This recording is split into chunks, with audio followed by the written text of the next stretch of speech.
Schlagzeugaufbau, Klappe die erste. Hi. Hi, das ist Marius. Und das ist der Chris.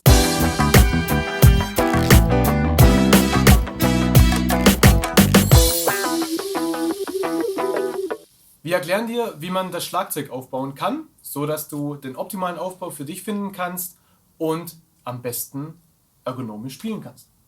Richtig. Legen wir mal los. Als allererstes beginnen wir mit dem Hocker. Ich empfehle dir immer mit dem Hocker anzufangen. Das ist der zentrale Punkt, mit dem es eigentlich losgeht. Der Schlagzeughocker ist immer höhenverstellbar in irgendeiner Form. Manche haben eine Drehschraube, in der man es hochdrehen kann. Hier bei dem Hocker kann man das mit der Schraube dann verdrehen, nach oben und unten stellen und wieder fixieren. Wichtig ist, dass der Hocker auf jeden Fall einen festen Stand hat und alle Schrauben gut angezogen sind, damit du nachher beim Spielen nicht vom Hocker fällst. Absolut. So, was ist denn die richtige Höhe? Da gibt es verschiedene Ansätze. Ich zeige dir einen kleinen Trick, wie du es machen kannst. Wenn du dich neben deinen Hocker stellst und du fühlst den oberen Teil deines Knies, wo die Kniescheibe beginnt, und hast ungefähr 2 Finger Abstand und auf dieser Höhe ist die Sitzfläche vom Hocker, dann hast du schon mal einen guten Anfangspunkt für die Höhe von deinem Hocker gefunden. So, wenn ich mich jetzt auf den Hocker setze und ich einen abfallenden Winkel von meinen Oberschenkeln habe, nach vorne, also mein Knie ist tiefer als meine Hüfte, dann ist es schon mal richtig. Und wenn ich jetzt vorne auf die Zehenspitzen stehe und mein Knie sich anhebt, dann habe ich hier entweder eine gerade oder immer noch einen leichten abfallenden Winkel nach unten. Dann ist es sehr gut. Was nicht der Fall sein sollte, ist, dass das Knie höher als die Hüfte ist, also dass du hier einen nach oben gerichteten Winkel hast. Das wäre nicht korrekt. So hast du die optimale Sitzposition. Und wichtig ist, dass der innere Winkel, also hier im Knie, dass der definitiv über 90 Grad ist. Genau. Und das ist ja so gewährleistet. Genau, du setzt dich hin, platzierst die Beine vor dir, hast hier einen Winkel größer als 90 Grad. Das siehst du auch hier.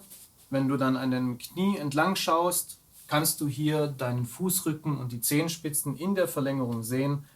Dann hast du auch hier die richtige Beinposition gefunden. Perfekt. Gut, dann legen wir mal los. Das nächste Element, mit dem wir beginnen können, ist die Snare Drum. Vielen Dank. Die Snare ist ein zentrales Element vom Schlagzeug. Das ist eine Trommel, an der du am meisten draufschlägst, mit der du am meisten spielst. Die Snare Drum wird direkt vor dir platziert, mittig, so dass deine Beine rechts und links daran vorbeigehen und du, wenn du direkt nach vorne schaust, die Snare direkt anschauen kannst. Jetzt ist die Frage, wie weit soll die Snare weg? Soll die so weit weg oder soll die sehr dicht dran? Wenn du die Stöcke nimmst in der Grundposition, dann sollte die Stockspitze ungefähr in der Mitte des Fells sein. Ungefähr so. Das wäre dann der richtige Abstand. Du kannst natürlich immer ein bisschen variieren, wie es für dich am besten anfühlt, aber das ist auf jeden Fall mal eine gute Anfangsposition. Stichwort Grundposition. Wie erreiche ich die Grundposition? Ich nehme dir nochmal kurz die Sticks weg. Und zwar nehme ich meinen Arm, nehme den oben drüber, lasse ihn fallen, sodass er ganz locker runterhängt. Und in der Position, wo meine Arme komplett hängen, ich aufrecht sitze, hebe ich einfach nur meinen Arm hoch. Und man sieht es jetzt schon, die Hand ist leicht abgewinkelt. Und dann kann ich dem Chris hier jetzt nur den Stick in die Hand geben. Und schon hat er die perfekte Grundhaltung, die Grundposition. Und jetzt, wenn ich jetzt hier den Stick nehme und mal genauso vertikal dazu aufstelle, dann endet er, ohne dass er sich jetzt hier zu meinem Stick hinbewegt hat, endet er perfekt in der Grundhaltung. Genau, danke. Du kannst auch testen, indem du einfach mal einen Schlag ausführst und wenn du die Mitte des Fells triffst, passt das schon mal. Wichtig ist, was Marius erwähnt hat, die Schulter und der Ellbogen sind beim Spielen immer locker. Also das bedeutet, nicht nach vorne gezogen, nicht nach hinten geschoben, sondern in der Grundposition ist die Schulter und der Ellbogen locker, befindet sich in der Körperachse und die Unterarme parallel zum Boden. Und in der Verlängerung zunächst der Stock und die Hand. Und die Stöcke und der Arm bilden quasi eine Linie. Also ist hier auch schon ganz gut zu sehen, wenn er von oben auf seine Sticks und seinen Arm schaut, dann sieht es aus wie eine Linie. Jetzt hier von ganz oben geguckt, ist es keine ganze Linie, aber wenn er es sich selber anguckt, dann ist es eine perfekte Linie und so ist auch die Weitergabe vom Stick. Korrekt. Wenn du vorne deine Stockspitzen betrachtest und die Stöcke, dann bildet sich ein Dreieck. Ich sage immer, so ein bisschen wie so ein Kuchenstück, wenn ich noch den Rand dazu nehme. Ich sage immer ein Pizzastück. Oder ein Pizzastück. Auf jeden Fall, wenn du hinschaust, dann berühren sich die Stöcke vorne leicht, also haben keinen Kontakt, aber sie zeigen aufeinander. Und wenn ich dann den Rand noch dazu betrachte, dann habe ich einen Kuchen oder ein Pizzastück. Okay, wenn diese Position gefunden ist, dann beginnen wir mit dem nächsten Teil des Schlagzeugs, nämlich mit der Bassdrum. Die Bassdrum ist ein weiteres wichtiges Element des Schlagzeugs. Du spielst am häufigsten mit der Bassdrum, der Snare Drum und später mit der Hi-Hat. Das Pedal, haben wir im vorhergehenden Video besprochen, wird benutzt, um die Bassdrum zu bedienen und die Bassdrum zu spielen. Wenn ich in der Grundposition sitze, dann sollte mein Bassdrum-Pedal hier in der Verlängerung von meinem Fuß und von meinem Bein sein. Das heißt, ich blicke entlang meines Knies, kann meinen Fußrücken und die Zehenspitzen sehen in einer Linie und auch in dieser Linie ungefähr sollte sich dann nachher das Bassdrum-Pedal befinden. Wir müssen allerdings die ganze Flucht noch ein bisschen nach hinten schieben, weil sonst die Bassdrum vorne nicht drauf passt. Das heißt, du musst den Hocker noch mal ein Stückchen zurück. Ich gehe mal nach hinten ein Stück, halte die gleichen Abstände. Der Marius platziert mal die Bassdrum, wie sie dann hinkommen sollte. So, wir platzieren die Bassdrum jetzt fürs Video schräg, damit ihr den Aufbau besser sehen könnt und wir frontal zur Kamera arbeiten. Das basiert aber auch wieder alles auf Geschmackssache. Also je nachdem, wenn ich jetzt einen Standard-Set-Aufbau mache, dann steht quasi die Bassdrum vorne immer bündig mit dem Teppich. Muss sie aber nicht. Zwingend. So, die Bassdrum hat vorne zwei Beine, zwei Füße. Die werden eingestellt und arretiert. Es gibt immer verschiedene Rasterpositionen. Du solltest die Position so wählen, dass der Fuß leicht schräg nach vorne geneigt ist. Dabei solltest du darauf achten, dass der Fuß nicht weiter nach vorne ragt als der vordere Rand der Bassdrum. Perfekt. So kannst du nämlich sicherstellen, dass die Bassdrum sich nicht anhebt, wenn du dagegen schlägst mit dem Fußpedal, und du stellst auch sicher, dass die Kraft, die entgegenwirkt, dafür sorgt, dass die Bassdrum nicht nach vorne wandert, wenn du mit dem Pedal spielst. Du siehst hier vorne dran ist ein kleiner Abstand zum Boden. Den kannst du wählen, wie es am besten für dich funktioniert. Du bestimmst die Höhe nachher zusammen, wenn das Bassdrum-Pedal montiert ist. Genau, bei mir ist es zum Beispiel immer das Äquivalent zu der Bassdrum hinten. Mein Bassdrum-Pedal hat ungefähr diesen Abstand zum Boden, also verursacht diesen Abstand zum Boden, und ich versuche die Bassdrum eigentlich immer so einzustellen, dass sie im 90-Grad-Winkel zum Boden bleibt, auch wenn das Pedal da ist. Aber wenn man jetzt sagen wir mal, den Abstand für den Rebound nicht braucht, dann kann man das auch ein bisschen höher winkeln, dann hat man weniger Weg zur Bassdrum im Prinzip. Genau. Also, Empfehlung von uns, schau, dass der vordere Bereich 90 Grad zum Boden steht. Bedeutet, dass der Abstand zum Boden hier vorne genau ungefähr so viel ist, wie das Bassdrum-Pedal hoch ist. Perfekt. Wunderbar. So, ich platziere mich wieder für die Positionierung am Schlagzeug. Ich befinde mich in der Grundposition, wie vorher erwähnt. Die Snare Drum hat den Abstand, so dass die Stöcke in der Mitte vom Schlagfell sich befinden, wenn ich in der Grundposition bin. Wenn ich meine Füße vor mir platziere in dem entsprechenden Winkel, der ergibt sich dann übrigens automatisch, wenn du den richtigen Abstand hast, da musst du gar nicht viel beachten. Sobald die Snare richtig platziert ist und deine Beine richtig sind mit einem Winkel von 100 bis 110 Grad, hier zwischendrin, zwischen Wade und hinterem Schenkel, dann passt auch der Abstand. Du platzierst deinen Fuß auf dem Bassdrum-Pedal, hast die Snare Drum direkt vor dir und du kannst jetzt hier sehen, dass die Bassdrum sich wirklich in der Verlängerung befindet von deinem Bein, von deinem Fuß, von dem Pedal. Das ergibt wie in den Händen ungefähr eine Linie, wenn du von oben drauf schaust. So, das nächste Element, was wir brauchen, ist die Hi-Hat. Und die Hi-Hat wird mit dem linken Bein gespielt.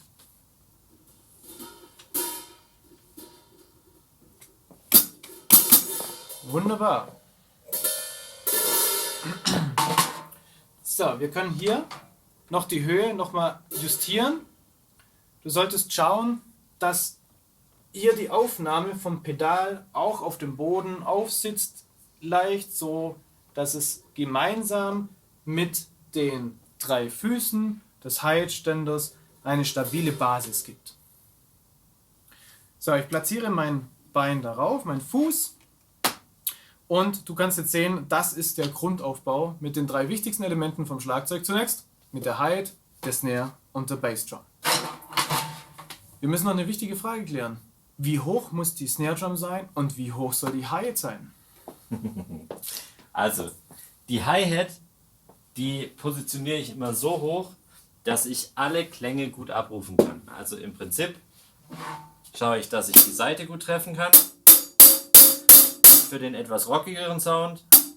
Schaue, dass ich oben drauf spielen kann bei ordentlich zugedrücktem Hi-Hat, wie zum Beispiel im Hip-Hop. Dann probiere ich die halb geöffnete Position und dass ich im Prinzip einfach mit meinem Stick dynamisch und ergonomisch jeden Schlag gut erreichen kann. Das hier wäre jetzt zum Beispiel in der Position für mich zu hoch, für Chris aber definitiv genau richtig, weil er größer ist als ich. Okay. Du kannst noch auf eine andere Weise die Höhe bestimmen, nämlich wenn du die Hi-Hat spielst, dann achte drauf auf eine ergonomische Haltung von deinem Oberkörper. Das bedeutet, wenn ich die Hi-Hat spielen will, dann sollte es nicht sein, dass ich meine Schulter anheben muss. Wenn ich meine Schulter anheben muss, damit ich auf die Hi-Hat schlagen kann, also wenn die hier oben wäre, dann ist es definitiv zu hoch. Genauso, wenn ich die Schulter absenken muss oder ich muss mich verbiegen, damit ich spielen kann, dann ist die Hi-Hat definitiv zu nieder. Ansonsten gilt alles, was Marius gesagt hat. Ich möchte die Vielfalt der Klangmöglichkeiten von der Hi-Hat abrufen können und dementsprechend muss die Höhe genau so sein, dass ich auch an alle Bereiche der Hi-Hat rankommen kann. Richtig. So, die Snare Drum. Wie hoch sollte die Snare Drum sein? Marius, was meinst du? Also, ich sag die Snare Drum wieder genau das gleiche. Mir geht es dabei um Klangvielfalt. Ich will den Rimshot gut schlagen können. Ich will die Snare Drum überhaupt schlagen können, ohne dass ich meine Beine erwische. Das heißt, also so ein Stückchen höher als die Beine sollte es auf jeden Fall sein. Korrekt. Das heißt, für mich wäre das etwas zu niedrig. Wir müssten die Snare etwas nach oben stellen. Ich assistiere. Vielen Dank. Und zwar, du kannst auch die Höhe so ermitteln als Anfangswert, wenn du in der Grundposition bist und du hast die Grundstockhaltung.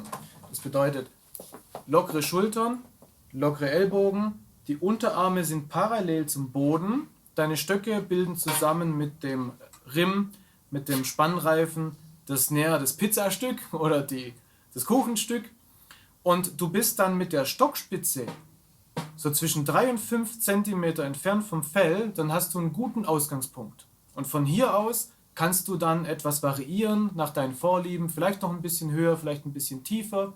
Auf jeden Fall hast du hier die Situation, dass du nicht an deinen Schenkeln anschlägst, an deinen Beinen, wenn du einen Schlag machen möchtest. Du kannst das Fell normal schlagen, du kannst Rand und Fell gleichzeitig schlagen, das ist der Rimshot, den Marius vorher erwähnte.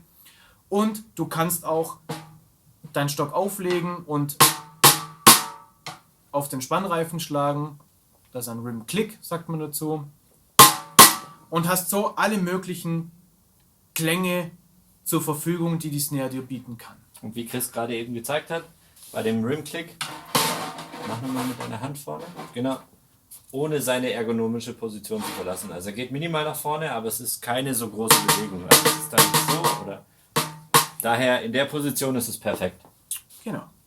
Das Wichtigste beim Schlagzeugspielen ist immer so ergonomisch wie möglich, weil du möchtest möglichst lang spielen können und du möchtest auf gar keinen Fall irgendwelche Schmerzen haben beim Spielen. Sobald irgendwas wehtut, wenn du Schlagzeug spielst, seien es die Hände, sei es die Schulter, Ellbogen, Rücken, Knie, Beine, Füße, egal. Wenn irgendwas wehtut, dann passt meistens irgendwas nicht mit der Position. Dann sitzt du zu tief, zu hoch oder die Abstände der einzelnen Elemente stimmen nicht zueinander. Dann kannst du schauen, an was es entsprechend liegt. Also wichtig, merk dir, wenn es weh tut, passt irgendwas nicht mit dem Aufbau, mit der Position, wo sich die Elemente befinden. Richtig. Gut, dann legen wir los. Jetzt haben wir noch mehrere Elemente. Im vorherigen Video haben wir dir erklärt, es gibt noch die Toms. Wir fangen an mit den Toms, und zwar mit den Hängetoms. Hierfür haben wir den Tom-Ständer, beziehungsweise hier die Tom-Halterung. Die bringen wir hier auf der Bassdrum an. Die meisten Tom-Halterungen haben hier eine extra Klemme. Mit dieser Klemme kann man eine Position markieren und fixieren, sodass man immer wieder die gleiche Höhe hat, wenn man die Aufnahme in die Bassdrum steckt. Und zusätzlich bietet es mehr Stabilität, wenn man die Toms ranhängt. Okay. Somit wird es ein leichtes für uns, das jetzt aufzubauen, da wir das schon eingestellt haben.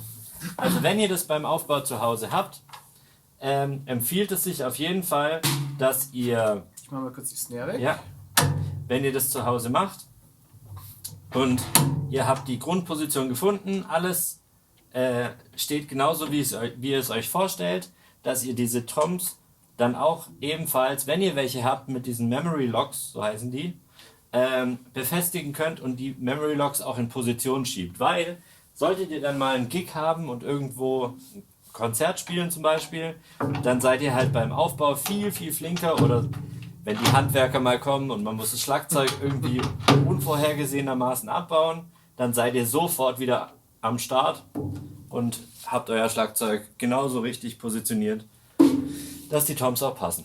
So, jetzt können wir die Snare wieder zurück in die Grundposition schieben. Perfekt. Sehr gut. So. Die Toms kannst du von der Höhe her variieren, so wie es für dich am besten ist. Wichtigste Regel auch hier wieder, es muss alles immer ergonomisch sein. Das heißt, du musst an die Toms rankommen, wenn du die spielen möchtest, ohne dass du dich weit nach vorne lehnen musst oder dass du deinen Arm ganz ausstrecken musst, sondern dass du immer in einer natürlichen Hand- und Armposition die Trommeln erreichst. Du siehst vielleicht manchmal, dass Toms mal flacher gestellt sind, mal schräger gestellt sind. Das ist zum einen Geschmackssache, was dir einfach besser gefällt. Für mich zum Spielen und auch für Marius ist es eher so, wenn die Toms leicht angeschrägt sind. Nicht topfeben, nicht so wie die Snare Drum, sondern leicht angeschrägt. Das hat nämlich damit zu tun, wenn du nämlich aus der Grundposition zu einem Tom wechselst, dann siehst du, du hebst ja den Arm entsprechend an und dadurch ist dein Stock in dieser Position, dass die Stockspitze so schräg nach oben zeigt. Und wenn ich jetzt mal so in dieser Position verweile, dann kannst du sehen, dass es ungefähr das gleiche Verhältnis ist, wenn ich bei der Snare Drum bin. Und dadurch hast du immer die optimale Schlagposition. Und du kriegst den sogenannten Rebound auf eine natürliche Art und Weise zurück, das dir hilft, leichter zu spielen. Der Rebound ist der Rückprall, wenn du mit dem Stock auf das Fell schlägst, dann springt der Stock zurück, das nennt man Rebound. Und das sollte ja immer in die Richtung sein, dass du diese Energie auch wieder für den nächsten Schlag einsetzen kannst. Sehr effizient. Das ist effizient. Wichtig ist, Schlagzeuger sind ja beim Spielen faul. Nein, das kann man nicht sagen. Wir haben ja wahnsinnig viel zu tun. Aber was wir tun müssen ist, wir müssen ziemlich lange spielen. Es ist körperlich sehr fordernd. Schlagzeugspielen ist anstrengend. Und wir spielen viel und schnell. Und da ist es wichtig, dass wir so wenig Energie wie möglich unnötig aufwenden. Also alle Energie, die wir aufbringen, ist genau so viel, wie wir brauchen, um einen bestimmten Klang zu erzeugen und zu spielen. Die Standtom. Die Standtom kommt hier auf die rechte Seite. Hex, Hex. Hex, Hex. Der Marius hatte schon super aufgebaut, während ich dir erklärt habe, wie die Positionen der Toms sind. Die Standtom ist hier auf der rechten Seite, rechts von mir, und sollte in der Höhe sein, dass wenn ich mit meiner rechten Hand und oder auch mit meiner linken Hand nach rüber wechsle, ich auch hier wieder in der Grundposition bin. Das heißt, jetzt an meinem rechten Arm gemessen, wenn der rechte Arm sich hier ungefähr parallel zum Boden befindet und ich bin dann in der Position, in der fast Grundhaltung zu meiner Standtom, dann ist das die richtige Höhe und auch der richtige Abstand. Da kommt dann auch wieder ein bisschen Geschmackssache mit rein. Ich spiele sie immer gern tiefer als die Snare, weil ich empfinde, dass wenn ich die Tom auf der rechten Seite zu hoch habe, dann ist es für mich unangenehm, weil ich meinen rechten Arm zu weit hinten spielen muss, um dann in Grundposition richtig spielen zu können. Genau richtig. Auch da greift wieder die Ergonomie. Sobald du deine Schulter zu arg anheben musst oder zu weit absenken musst oder du dich verbiegen musst, um an eine Trommel zu kommen, es ist nicht gut. Das heißt, immer diese Grundposition, die Schulter sollte immer locker sein. Ja, sobald du die Schulter locker hast und du kommst an alle Trommeln ran, ist das der richtige Aufbau. Und bei der Standtom ist es tatsächlich so, wenn ich mich rüber neige, dass die oft etwas niedriger ist als die Snare. Perfekt. Okay, jetzt fehlt da aber noch was. Wir brauchen das Ride-Becken. Das Ride-Becken ist oft auf der rechten Seite bei einem Standard-Set-Aufbau. Und die Hi-Hat und das Ride-Becken, das sind sogenannte Rhythmusbecken. Weil mit denen spiele ich immer den Rhythmus oder begleite zu dem Rhythmus oder führe den Rhythmus an. Deswegen sagt man da oft Rhythmusbecken dazu, also Hi-Hat und das Ride-Becken. Und das sind auch die zentralen Becken, die eigentlich am wichtigsten sind für den ergonomischen Aufbau. Die Crashbecken, die später hinzukommen, die spiele ich auch öfters, aber nicht so oft in der Frequenz und Häufigkeit wie Hi-Hat und Ride-Becken. Wenn ich jetzt, Erzähl mal. Wenn ich jetzt zum Ride noch was dazu sagen darf, wenn ich jetzt zum Beispiel ein Open-Handed-Spieler wäre, der nicht überkreuzt das Schlagzeug spielt auf der Hi-Hat, so wie der Chris jetzt gerade, sondern offen, dass er mit der linken Hand die Hi-Hat spielt, in dem Falle würde ich das Ride-Becken wieder aus dem ergonomischen Grund etwa hier positionieren, sodass er es relativ nah bei der Hi-Hat als Rhythmusbecken spielen kann. So würde der Aufbau dann bei einem Open-Handed-Spieler aussehen.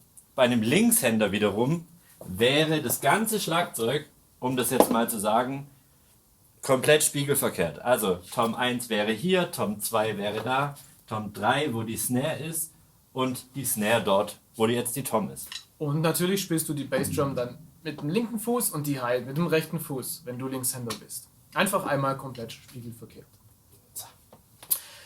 Wie ist denn die richtige Position von dem Ride-Becken? Bei der Positionierung vom Ride-Becken schaue ich immer, dass ich mich an dem Rand von meiner Tom 2 orientiere, dass ich so ein bisschen drunter liege und dann so leicht über die Standtom gehe, weil es dann einfach aus der Grundposition gut zu erreichen ist. Perfekt. Du siehst auch hier, das Ride-Becken ist gewinkelt, das heißt, es ist nicht parallel zum Boden, sondern wir haben hier einen schrägen Aufbau und dieser Aufbau ist ähnlich den Toms. Es gilt das gleiche Prinzip.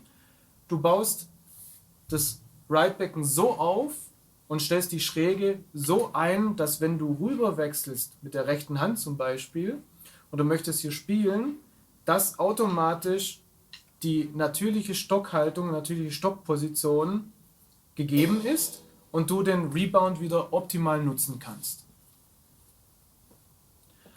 Des Weiteren, die Entfernung ergibt sich, wenn du alles andere schon ergonomisch aufgebaut hast, auch wieder automatisch, wie Marius erklärt hat. Du kommst an alle Positionen des Beckens ran, um alle Klänge abzurufen.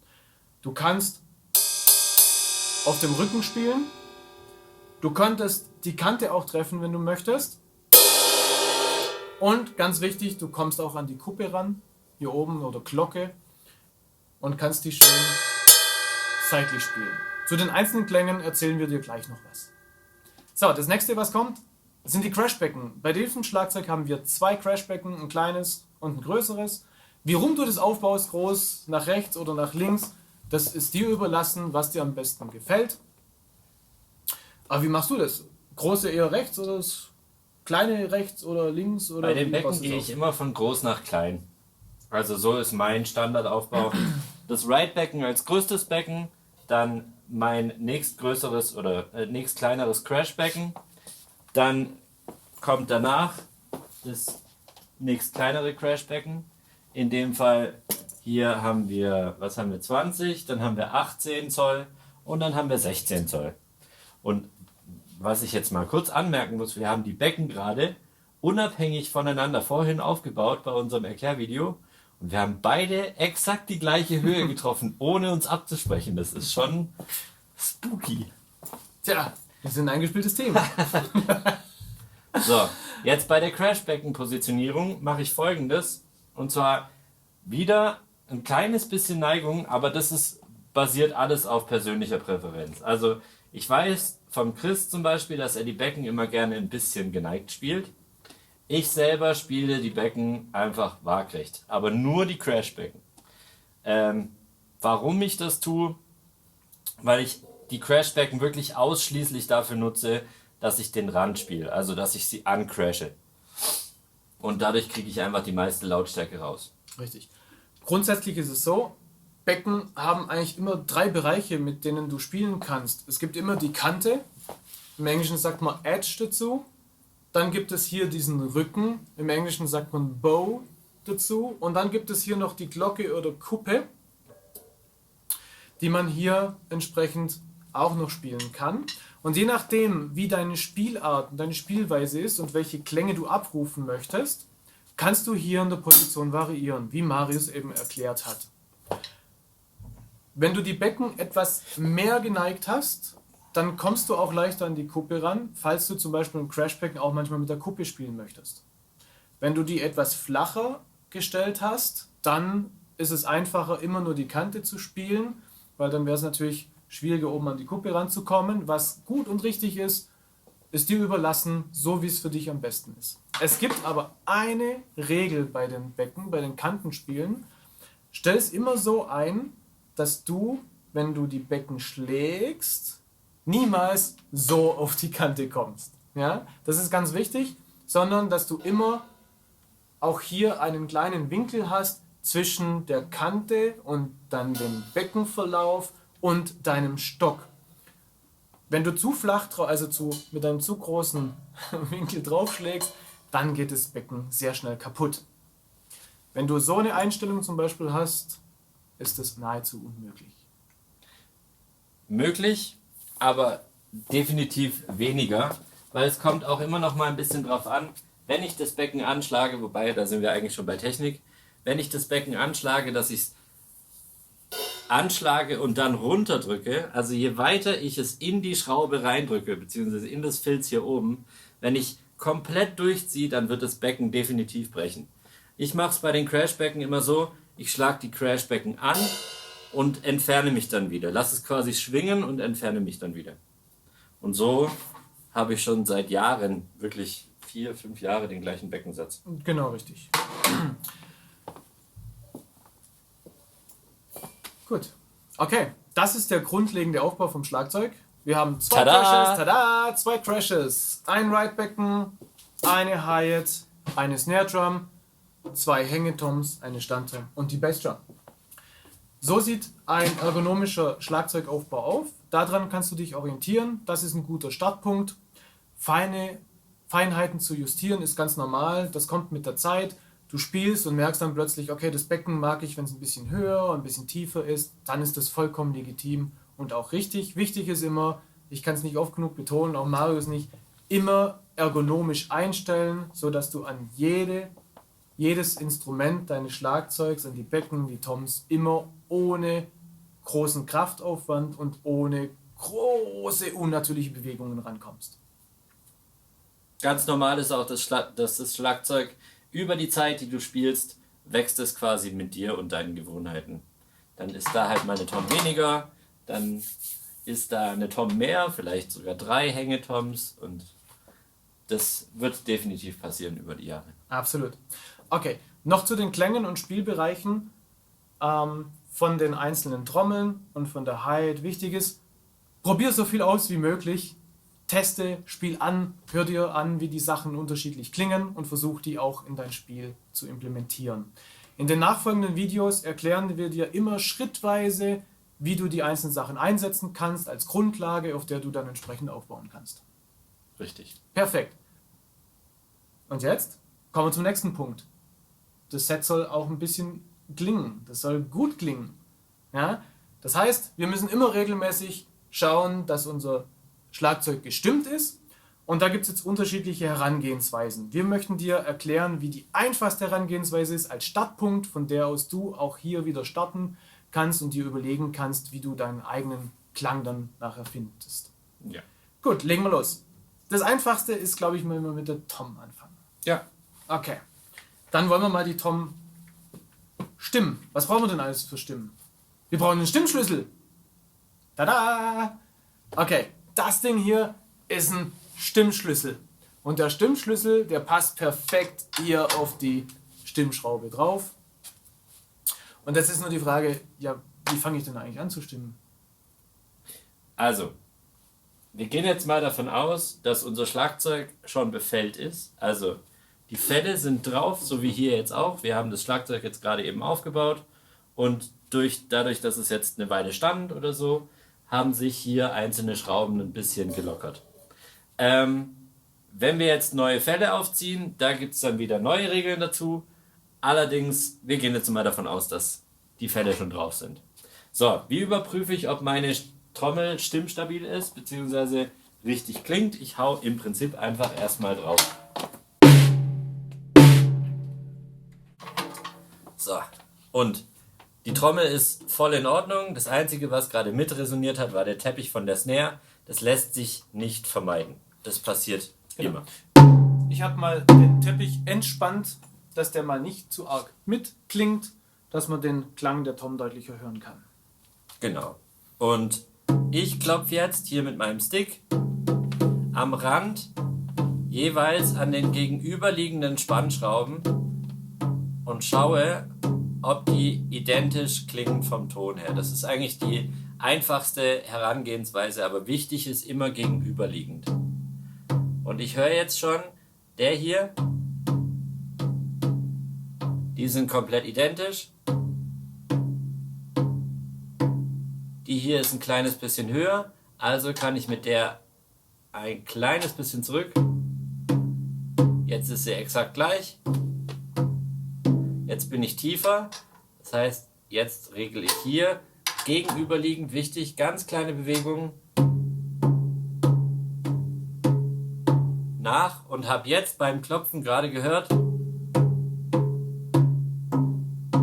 alle gleich bis auf die unterste Schraube. Jetzt. Perfekt. So, jetzt höre ich mir das an. Und es klingt auch hervorragend. Jetzt aus der Position gerade eben hören wir so ein kleines bisschen, so ein hochfrequentes Nachklingen. Das hat mit Folgendem zu tun. Und zwar, wenn ich jetzt hier mal die Tom abmontiere. Das war der falsche Regler. Egal. Bist du ran? Gut. Ja, alles gut. Wenn ich jetzt hier die Tom abmontiere, habe ich ja, wie Chris vorher erklärt hat, 2 Fälle.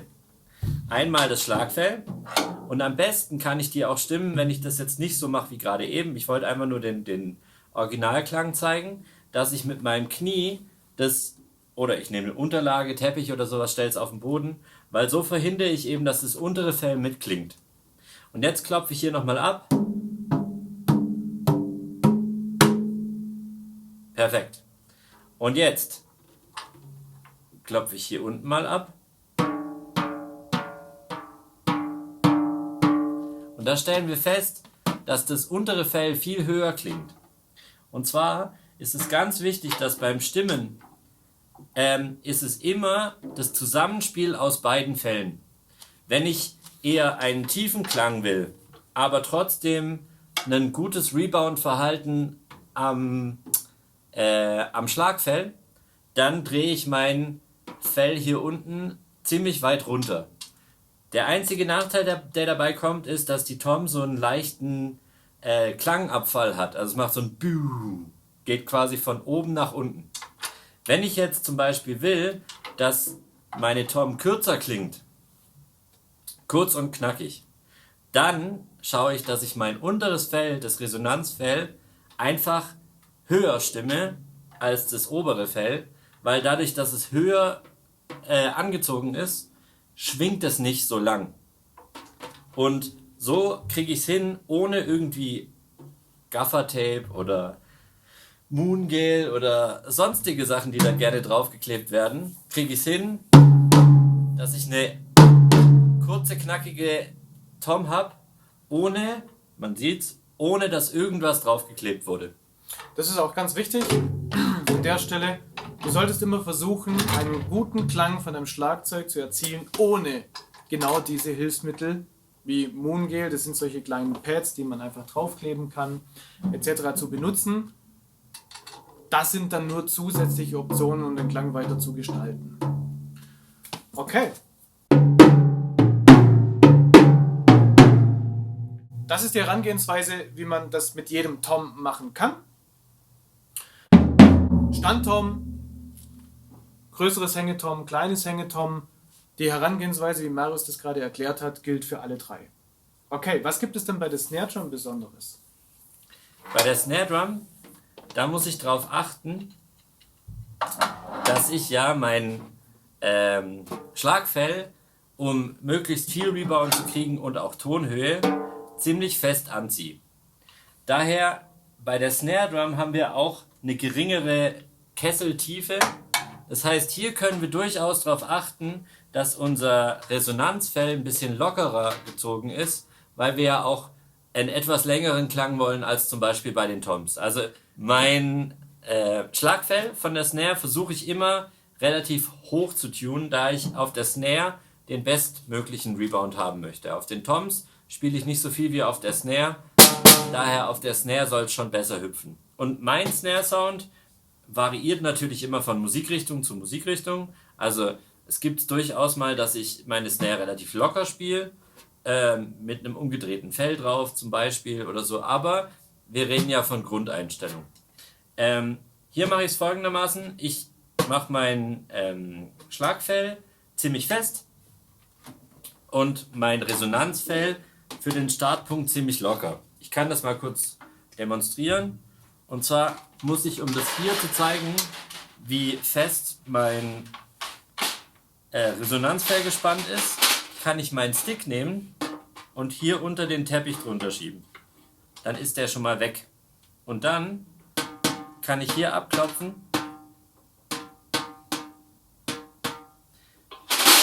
Interessanterweise ist jetzt hier das Resonanzfell genauso fest gespannt wie das Schlagfell.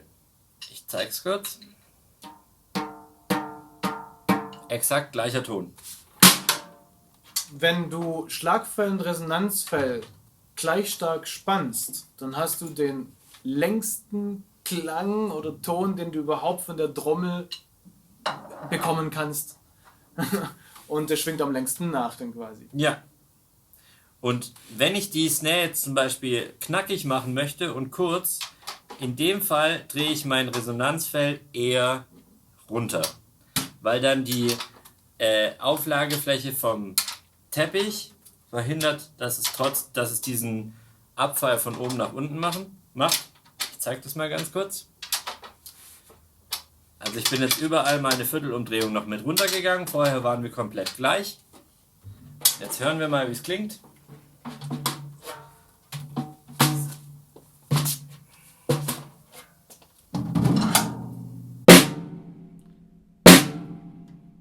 Sehr kurz, vorher hat es länger geklungen.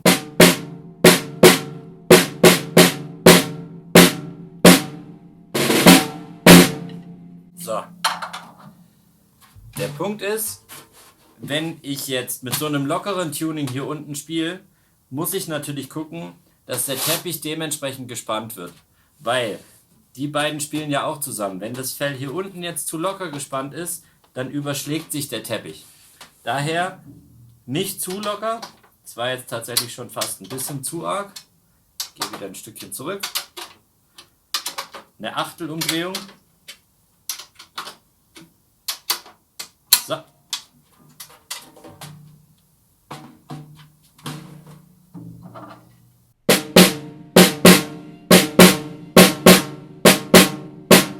Perfekt. Ohne dass der Teppich sich überschlägt. So, und ein guter Trick, wenn ihr jetzt zum Beispiel so wie vorhin, als ich auf die Tom gehauen habe zum Stimmen und der Teppich mitgegangen ist, das lässt sich nicht verhindern. Allerdings, was man machen kann, ist, man kann sich über die Snare drüber beugen und einfach mal ein U-Laut ans Fell übergeben. So. Und wenn der Teppich mitmacht, dann ist er noch zu locker. Jetzt macht er zum Beispiel schon bei der Tom 2 gar kein Geräusch mehr. Nur bei der direkt anliegenden Tom 1.